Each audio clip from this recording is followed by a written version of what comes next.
Hello my friends, today we are editing a macro photo. We're going to edit this bee photo and we'll take it from this into this. So stay with me and let's edit this image. Let's go back into my raw image, and as you can see this is a raw image. I shot it with my Sony A1 and Sony 90mm macro lens. Now let's go into the edits. First thing I like to do is give it a pretty aggressive crop. And I'll do something like that. Maybe even more. Because I do have 50 megapixels, so I have lots of resolution to work with. Great, that looks good. I like that composition.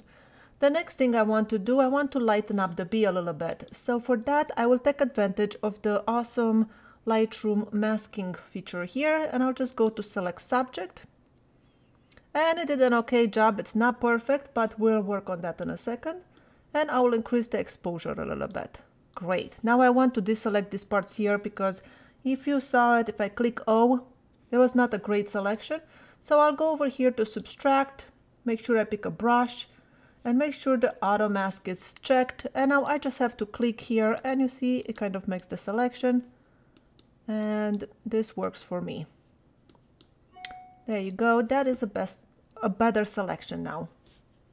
O to hide the overlay, and that is a good start. Now let's move into the exposure, raise up the exposure a little bit, something like that. Add a little bit of contrast, bring down the highlights a little bit because my bee is looking a little hot there. Open up the shadows. And then hold down Option and move the white a little to the right. I don't want to be clipping. You see, if you move too much, you are going to clip your whites. So that looks good. Maybe even bring it down a little bit. And then with the blacks, the same thing. Hold down Option, and that looks good. Great. We are on the right track. Next thing I want to do is add some texture, maybe around 20, and then some clarity around 20 as well.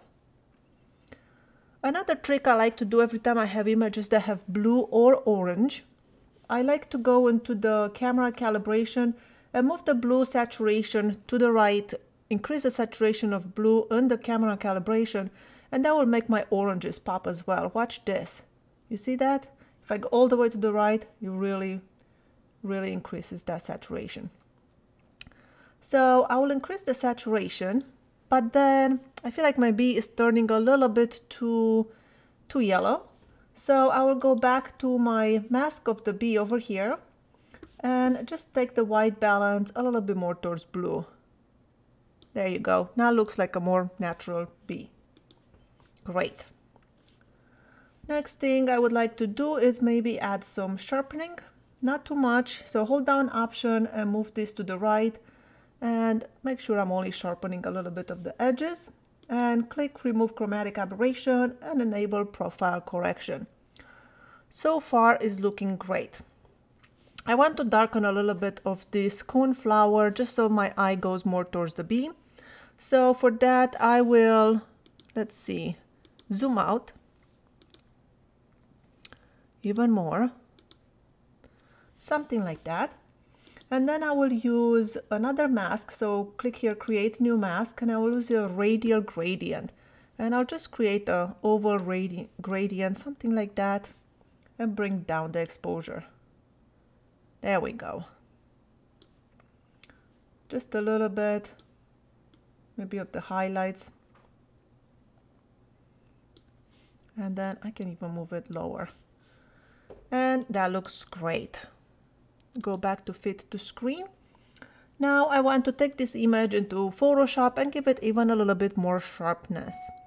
For that I will go Command E, and that will send it into Photoshop. Great. Here into Photoshop I would like to sharpen it a little bit, so I'll go Command J to duplicate my layer. Then I'll go to Filter, Other, High Pass Filter, and here I will keep the radius at 2.2, that looks good. Click OK and change the blending mode to overlay. Now I only want to sharpen the bee, so I'll hold down Option or click on the mask, and that will give me a black mask. And now B for the brush, painting with white. So you see I have black as foreground color. So click X to toggle those, and now I have white. And now I can just paint the sharpness on the B. Now I do have a few little bright spots there on the B. So what I would like to do is go into my TKA, grab a luminosity mask of some whites, maybe that, and then I'll put it into a curve and just bring down those highlights so they're not so white. And that looks better. Now right click on the layer, flatten the image, and then I think that's it for it. I will send it back into Lightroom by going to File, Close, and then click Save. And then into Lightroom, there is our edited B. I hope this was helpful and you learned something new. Thank you so much for watching. My name is Skyler Ewing. I'll see you in my next video.